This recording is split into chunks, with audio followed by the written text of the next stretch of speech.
Hello everyone, this is R.S. Miller at the endtimenews.org, and today is June 13th, 2013. Today, U.S. officials say that they have confirmed that the Syrian government has used chemical weapons against the insurgency seeking to remove it, asserting that the move crossed a red line. The U.S. is now on record as considering military support. An international memorandum circulating within the Obama administration has assessed that chemical weapons, most likely the nerve gas sarin, were used multiple times in battle against the Syrian rebels. The intelligence community assesses that the Assad regime has used chemical weapons on a small scale against the opposition multiple times in the last year, according to that memo as cited by the New York Times. White House officials speculated over evidence that nerve gas has been used as of April, but that evidence is now being called definitive, with congressional sources describing the conclusion as crossing the red line for U.S. military intervention or backing as previously defined by President Obama. Okay, so you guys just go ahead and watch this RT video, and I'll get back to you at some later date, if God is willing. God bless you all. With us now to breaking news this hour. President Obama has given the green light to boost military support to the Syrian opposition. This comes after his administration concluded that the Assad regime used chemical weapons against the opposition. RT's Marina Portnaya joins us live now with the details. Marina, thank you very much for being with us. Now, it sounds like the deal on Syria has rapidly changed. Fill us in on the story for us.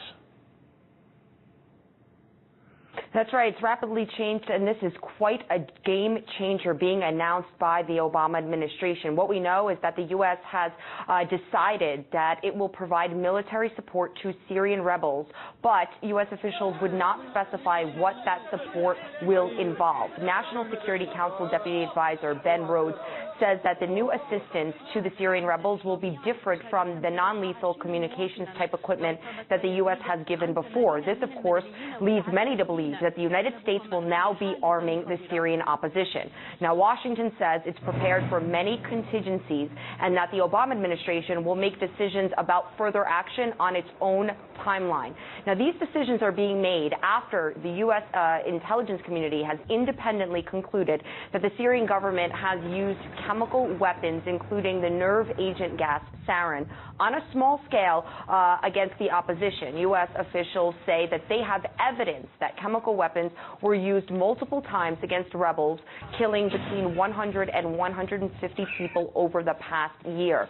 However, Washington so far has failed to disclose what specific evidence they have, what has led them to make these conclusions and this announcement. Now, U.S. President Barack Obama has previously said that any use of chemical weapons in Syria would cross a clear red line.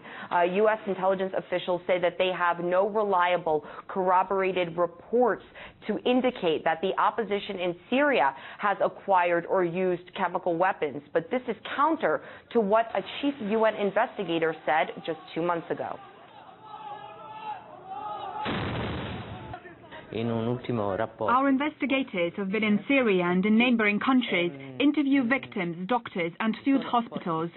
And in the latest report we got last week, I saw that although there is still no incontrovertible proof, there are very strong suspicions, judging by the kind of medical help the victims received, that sarin gas has been used by the opposition, rebels, and not the country's authorities. But it's not surprising, because militants and people from outside have already infiltrated the opposition.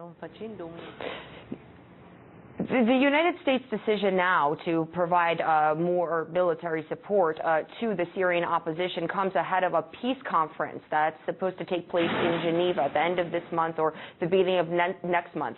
That conference was organized by the United States and Russia, and it was aiming to get both sides from Syria to come together at the table and talk about how there could be a transitional government formed and ultimately end the ongoing violence that's been taking place in Syria. According to the United Nations, 93,000 people have been killed since this civil war began more than 2 years ago. We should note that many experts have indicated that and believe and argue that adding more arms to such a heavily violent conflict that's ongoing in Syria would actually fuel an arms race. It would make the circumstance there, the environment there, so much more dangerous. But as we see from the announcements made by the Obama administration that Washington plans to aid the Syrian rebels militarily, and they won't give specifics, but it looks as though that the United States will be arming the Syrian opposition.